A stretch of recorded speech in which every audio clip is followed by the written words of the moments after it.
How's it going, people? Yeah, it's been a while since I've made one of these. It's been a long while. I know. But anyway, today is Thursday, September 24th, 2020. Yeah. Anyway, 1 year ago today, I moved to Japan. Passport? My passport? September 24th. Can you see that right there? Is it focusing? Yeah. 2019, September 24th. So, when I moved to Japan, I was under the belief that I'm going to go to school, I'm going to learn how to speak the language, I'm going to get me a job, and I'm going to stay in Japan, and I'm just going to live. It didn't happen that way. But anyway, I don't even know how to go about telling the story because so much happened. But anyway, when I was living in Seattle, I was planning on moving to Japan. And then I met this guy at work. And he had just recently returned to the United States from living in Japan. So I figured, hey, I can talk to this guy, brush up on my Japanese, talk to him in straight up Japanese, but he wasn't much of any help.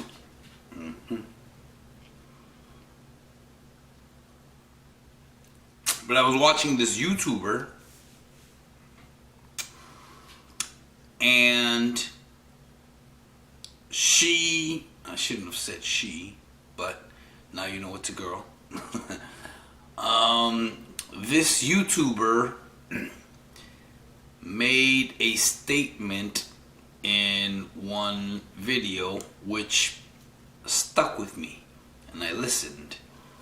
And this YouTuber said, if you want to move to Japan and you want to get to learn real Japanese with real Japanese people, do not move to Tokyo.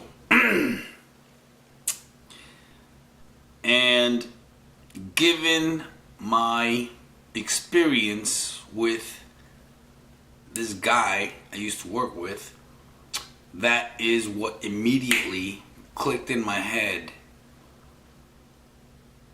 It was like, I was thinking, okay, this guy moved to Japan, this guy moved to Tokyo, this guy was in school, and this guy does not speak Japanese, because there's a 90% chance that the guy I met at work was just hanging around English speaking people and never bothered to really focus and practice his Japanese. That was my thought at the time. And then watching the YouTube video stating the fact that if you want to learn real Japanese, do not go to Tokyo. Focus on another area of Japan and hang out with local natives. So that is why I opted not to move to Tokyo. I moved to Nagano, which is north of Tokyo. Anyway, I don't really know where I'm going with this story, so I'm just going to talk. After reaching Nagano, I came to realize a lot of different things. A lot. It's just like, when you move to Tokyo, when you're a white person like me, if you don't already know how to speak the language or communicate at a certain level, if you do not know how to communicate at a certain level, you're pretty much done. Plus, I got no friends, I got no family. When I moved to Japan, I was alone. I was alone. I did not know anybody. Start going to school. I met a couple of people. They was cool people. I met a girl from Switzerland. I met this guy from Australia. I met this other guy. I don't even know where he was from. But you know, you meet a couple of English speaking people, and first day of school, we were all together in one room. And I was like, cool, you know, these people speak English. The guy from Australia was straight up, hey, you know what, I don't speak Japanese. I took some lessons over here, but you know, his Japanese level was not the best. Not 100% sure about the girl from Switzerland, but anyway, we all start going to school. There was this other guy from the United States too. He was pretty cool. I liked the guy. You know, it's kind of funny, but you know, he was straight up, bro. So anyway, after the first day of school, we all got separated and we were all put into different classes, you know. And then I was put into a class. I'm not complaining. Very nice people, extremely nice people. But 90% of the people in my classroom were from China. I'm not complaining, I'm not talking trash, I'm just... Okay, so what happens? Okay, 90% of the people were from China. There was this one guy from Singapore who also spoke Chinese. There was this one guy from Thailand who also spoke Chinese. There was this one guy from Brazil. And then there was me. The only white person in this classroom was me. So, you know, in the beginning I was just like, okay, what's going on? I don't know what the school did, but all of the English speaking people were separated. Because we were. All of the people, all of the white people, I'm going to say it just like that. All the white people were separated and put in different classrooms. For whatever reason. I don't know. I knew my Japanese was not up to par. I knew the Australian guys, he did not speak Japanese. I don't know about the girl from Switzerland. Not 100% sure about the other guy from the United States. But anyway, that's what happened. And then, so I start going to school, and the teacher, I'm saying teacher, the person who chooses to call himself a teacher, stands up in front of the class, speaks nothing but Japanese, explains nothing. Absolutely 100% nothing. So I'm sitting there day after day without understanding a single word of what is being said. Now, the school promotes morning and afternoon classes, but that's not the case. It's not the case at all. They do have morning classes and they do have afternoon classes, but you only get 3 hours in the morning or 3 hours in the afternoon. Okay? So anyway, as time goes by, I speak to the girl from Australia. She's not happy. I speak to the guy from Australia. He's not happy. I speak to the other guy from the United States and he's not happy. And obviously I'm not happy because I'm not learning anything, right? So, time goes by. About a month and a half into school, the girl from Switzerland is leaving. Yeah, she's leaving. She's going back to Switzerland. She didn't care.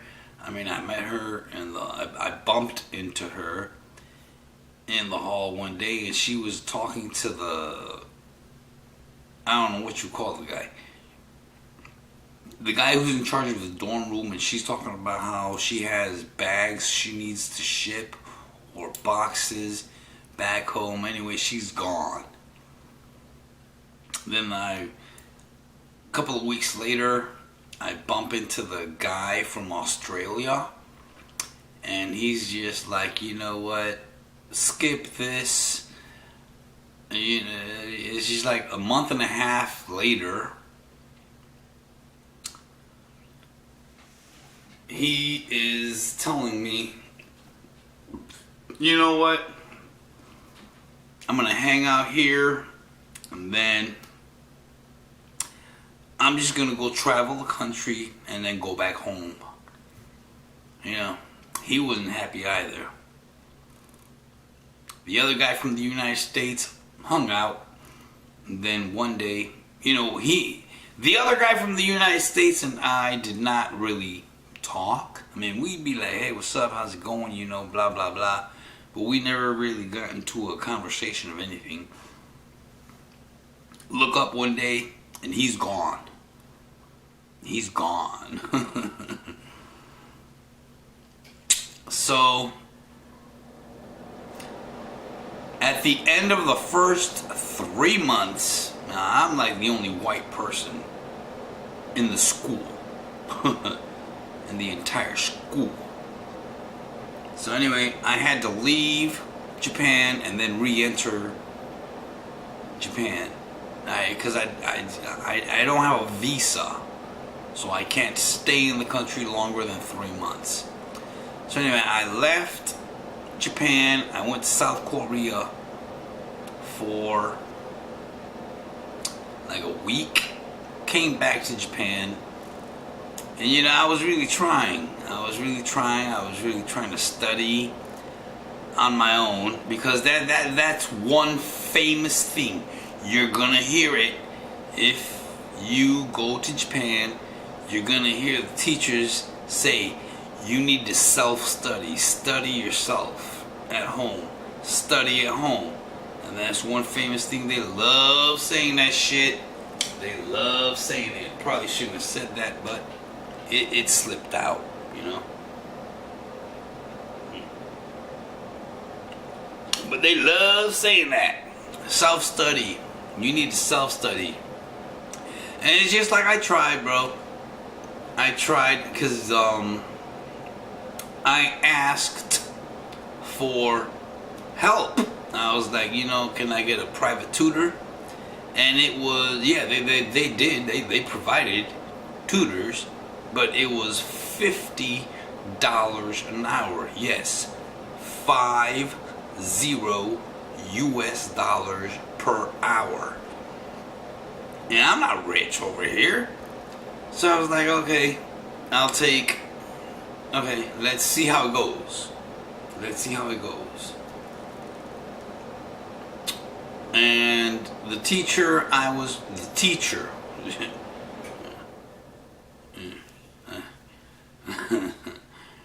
the person I was, or the person that was trying to help me with my Japanese was not,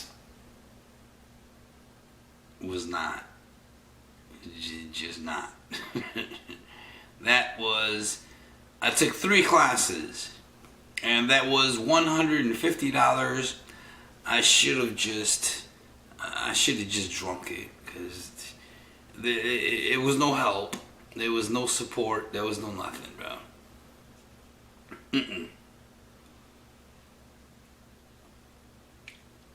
So then, I'm just over here continuing on, going to school, just trying the best I could to learn how to speak this language in a foreign land, which I thought people, especially the people who call themselves teachers, would help me. And I was under the belief that I would learn the language, get a job, and just move forward with my life, but it didn't happen that way. Back when I returned from South Korea, because I was in South Korea, and I came back to Japan, everything was cool, bro. I rented a hotel room in Tokyo. I was down there for like a week. I spent New Year's, a big crowd, and everybody was hanging around, and everybody was happy. Hey, Happy New Year, blah, blah, blah. That was good fun. I had a good time. Get back to the dormitory.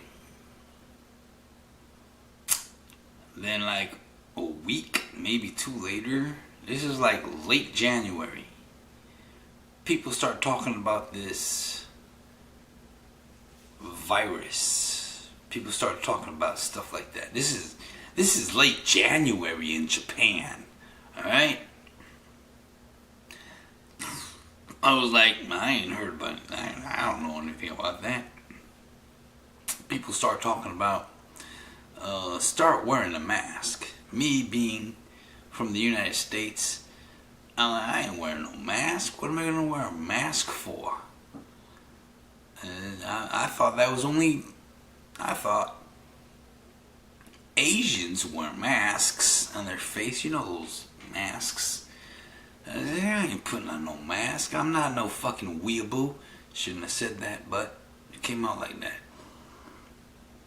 It's like, I'm not a weeaboo, okay?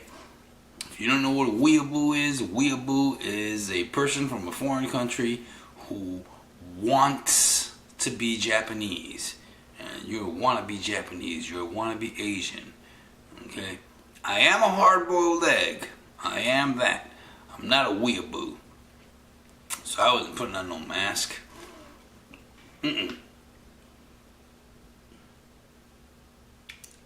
As time went on, was in school, and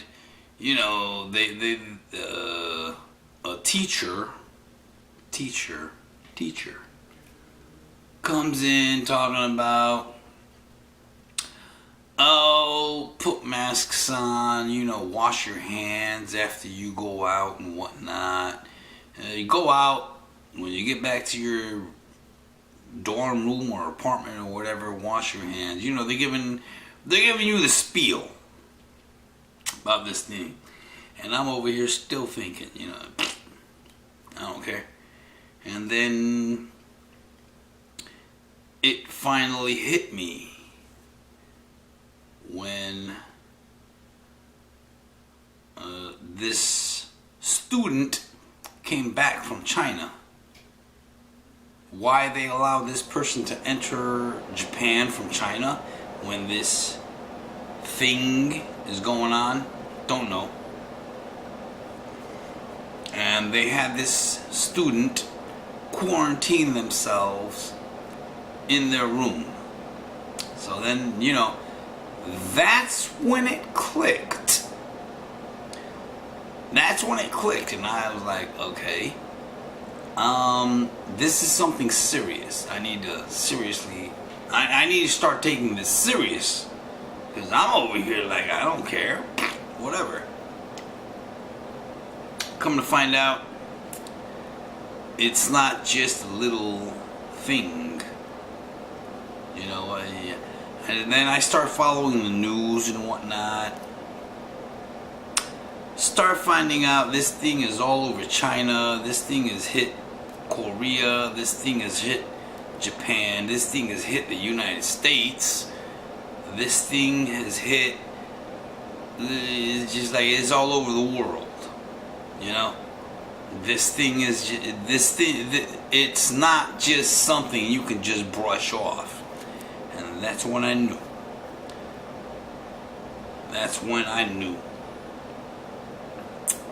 I continued going to school, and then kept following the news, and it's just like in Japan, because that's where I was living, they're talking about shutting down schools, shut this down, shut that down. So it's just like they're talking about closing everything down, and I was just like, what? It was kind of surprising, and it's just like, what's gonna happen? And then sure enough, they start closing down schools. I was like, okay. They start shutting down restaurants, barber shops. The country of Japan started closing shopping malls, sporting events. And this is back in February. This is back in early February. And I knew, okay, I'm pretty much done. Can't get no job. Ain't gonna get no visa. I knew I was gonna have to leave the country of Japan and come back to the United States. So anyway, fast forward March, I had to leave the country of the United States. Or I had to leave the country of Japan and return to the United States. So anyway, fortunately for me, my brother, who lives in Florida, said, hey, come move in with me. Because I was planning on going back to Seattle. And I am glad I did not go back to Seattle. Because watch the news, watch whatever, Seattle is not the place you want to be. Anyway, come back to, my brother was living in Orlando, Florida, moving with my brother, trying to find a job. And guess what? You ain't gonna find a job. I mean, I could have had a job at this gas station. I'm not gonna say the name of it, but it was just down the street from the apartment my brother and I used to live in. And it's just like the people that worked there was just continuously, they was constantly angry. And when you see employees complaining, oh, I hate this job, and blah blah blah, and they're continuously rude to the customers coming in, it's just like, that's not the type of environment I really want to be around. I don't wake up in the morning and want to go to work with the expectation of being a rude person towards another human. I'm not that type of person. Anyway, my brother and I moved down to Tampa, which is where we are currently living right now. We are in Tampa, Florida. My brother had a job at this car dealership. His buddy owned it. So under the same circumstances that people are continuously angry, people are continuously fighting and complaining after, I don't know how long my brother worked there. He lasted longer than I would have, but my brother no longer works at that car dealership. And I'm still over here trying to find a job. And I'm not picky. I applied for a job at the dollar store. I applied for a job at the Save-A-Lot grocery store. I applied for a job at the Winn-Dixie, Circle K, which is a gas station. And still nothing. I've been in Tampa for I was in Orlando for like 4 months. March, April, May, June, July. Yeah, 4 months. We've been in Tampa, July, August, September. That's 2 months. I've been back in the United States 6 months. Still don't have a job. So there's been, I don't know, there's been nothing interesting going on. It's just, I'm just living life over here. So there's really nothing to say. Nothing at all. Nothing interesting, nothing happening. I'm just living life over here. Anyway, that's my update in life. I hope the zombie apocalypse is treating you better than it is me, because I had to leave a country that I love. Had to leave there, come back to the United States, and 6 months later still can't find a job. So I hope this zombie apocalypse is treating you better than it has treated me. Anyway, peace. Love you. Stay safe out there. Have a good day.